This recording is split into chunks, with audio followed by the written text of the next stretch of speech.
गणना पुस्तक 28 पर्व। अनंतर सदाप्रभु मूसा को कहिले, तुम्हें इस्राएल संतानगण को आज्ञा दियो और सेमान को कुह, तुम्हें आंबर तुष्टिजनक आग्रहार्थे आंबर उपहार अर्थात आंब उद्देश्य अग्निकृत नाना नैवेद्यार्थक आंबर जो भक्ष्य ताहा तैर निरूपित समय रे उत्सर्ग करने को मनोजग करिब। पुणी तुम्हें सेमान को कहिब, तुम्हें माने सदाप्रभु उद्देश्य जो अग्निकृत उपहार उत्सर्ग करिब ताहा एही, प्रतिदिन नित्य होम निमंते 1 वर्षीय निकुंत 2 मेषवत्स, प्रातःकाल 1 मेषवत्स उत्सर्ग करिब और संध्या काल 1 मेषवत्स उत्सर्ग करिब। पुणी भक्ष्य नैवेद्य निमंते 1 हिनर चतुर्थांश पेशा तैल मिश्रित 1 एफार दशमांश सरु मैदा देव। यह नित्य होम बलि तुष्टिजनक आग्रहार्थे सदाप्रभु उद्देश्य अग्निकृत उपहार रूपे यह सिनय पर्वत निरूपित होइथिला। पुणी तहिर 1 मेषवत्स निमंते 1 हिनर चतुर्थांश पेय नैवेद्य हेब। तुम्हें पवित्र स्थान में सदाप्रभु उद्देश्य पेय नैवेद्य रूपे मद्य ढालिब।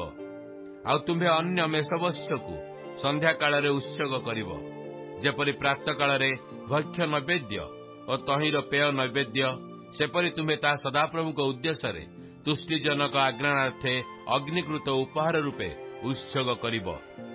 आउ विश्राम दिन 1 वर्षीय निकुंत 2 मेषवत्स और तैल मिश्रित 1 एफार 2 दशमांश सरु मैदार भक्ष्य नैवेद्य तहिर पेय नैवेद्य उत्सर्ग करिब।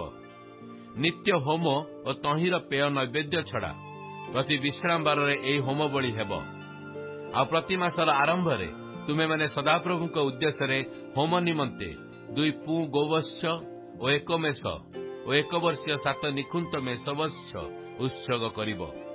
पुणी 1 गोवत्स निमंते 1 एफार 3 दशमांश तैल मिश्रित सरु मैदार भक्ष्य नैवेद्य हेब।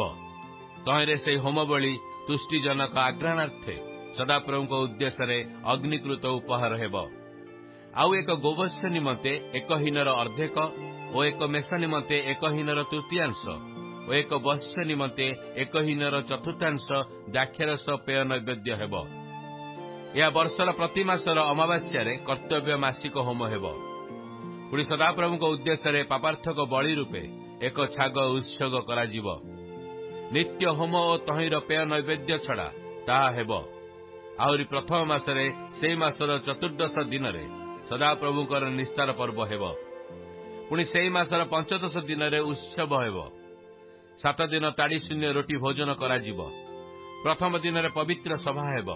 से दिन तुम्हें माने कौनसी व्यवसाय कर्म करिब नाही, मात्र सदाप्रभु उद्देश्य अग्निकृत उपहार रूपे होम निमंते 2 पू गोवत्स और 1 मेष और 1 वर्षीय 7 मेषवत्स यही सब निकुंत पशु। पुणी 1 गोवत्स निमंते 3 दशमांश और 1 मेष निमंते 2 दशमांश। आउ 7 मेषवत्स मध्य 1 वर्ष निमंते 1 दशमांश तैल मिश्रित सरु मैदार भक्ष्य नैवेद्य। पुणी तुम्हां निमंते प्रायश्चित करने पापार्थक बलि रूपे 1 छाग। यही समस्त तुम्हें माने नित्य होमर प्रातकालीन होम छड़ा उत्सर्ग करिब। तुम्हें माने यही विधि अनुसार 7 दिन जाए प्रतिदिन तुष्टिजनक आग्रहार्थे सदाप्रभु उद्देश्य अग्निकृत भक्ष्य रूप उपहार उत्सर्ग करिब। नित्य होम और तहिर पेय नैवेद्य छड़ा ता उत्सर्गीकृत हेब। पुणी सप्तम दिन तुम्हां पवित्र सभा हेब। तुम्हें माने कौनसी व्यवसाय कर्म करिब नाही।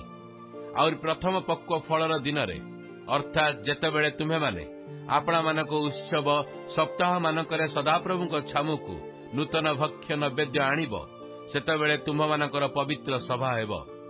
तुम्हें माने कौनसी व्यवसाय कर्म करिब नाही, मात्र तुम्हें माने तुष्टिजनक आग्रहार्थे सदाप्रभु उद्देश्य होम बलि रूपे 2 पू गोवत्स 1 मेष 1 वर्षीय 7 मेषवत्स। पुणी 1 गोवत्स निमंते 3 दशमांश 1 मेष निमंते 2 दशमांश और 7 मेषवत्स मध्यरु 1 वर्ष निमंते 1 दशमांश तैल मिश्रित सरु मैदार भक्ष्य नैवेद्य। आउ तुम्हां निमंते प्रायश्चित करणार्थक 1 छाग उत्सर्ग करिब। तुम्हें माने नित्य होम और तहिर भक्ष्य नैवेद्य छड़ा ଏହି ସମସ୍ତ ଓ ତହିଁର ପେୟ ନୈବେଦ୍ୟ ଉତ୍ସର୍ଗ କରିବ। ଏହିସବୁ ନିଖୁନ୍ତ ହେବ।